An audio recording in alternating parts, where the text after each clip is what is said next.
I think it's time for you all to get rid of a lot of these foreign workers here in the country, put people back to work, and we will help stand with you all 24/7.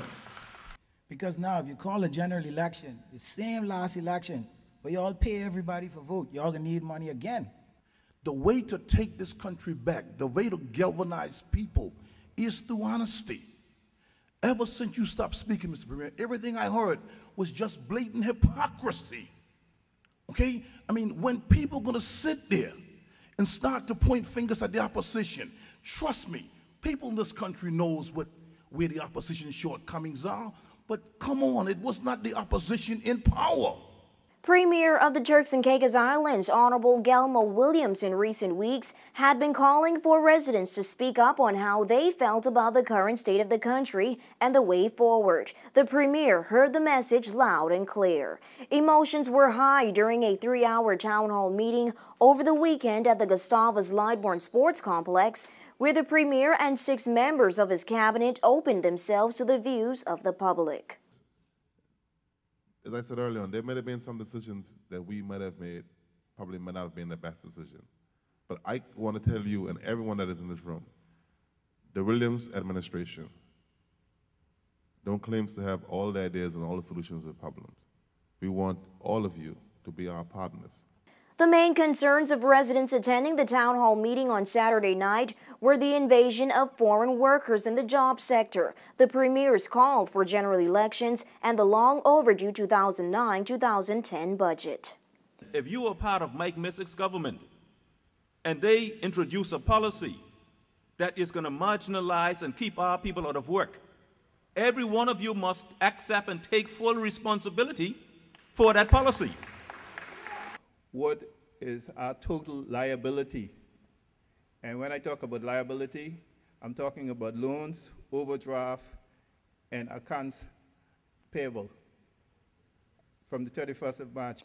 While many of the questions and concerns of residents were not directly addressed by members of the head table, the Premier's response to an inquiry made on the country's finances was that based on information from heads of the finance department, the government's total loans amounts to a colossal $65 million. Their total debt stands at $45 million, and overdrafts have fluctuated between $5 and $10 million. Honorable Williams said that the country's budget is currently being worked on, and if time permits, his administration will be presenting it to the House of Assembly. I can't see where democracy needs a 2-year break. To me, I can't see where Turks Islanders asking, come on guys, come on, let the British come in for 2 years, and then we gonna vote. What we gonna be then? Have you ever entertained the idea of slashing your salaries about 25% since we are in this economic downturn? Y'all sit down there, y'all getting paid every day. Friday before last, my son going to high school and I didn't have $5 to give him. After listening attentively, members of the head table made a vow to work with every Turks and Caicos Islander to ensure that they are employed. The ministers added that they are open to suggestions from the people of the TCI when it comes to moving the country forward. Minister of Tourism Honorable Wayne Garland closed the floor by reinstating that the goal of the PNP administration is to empower Turks and Caicos Islanders and to give them the opportunity they deserve. We can stand here all night and point fingers as to, what happened in the past and how we got to where we are. But the truth is that we are where we are.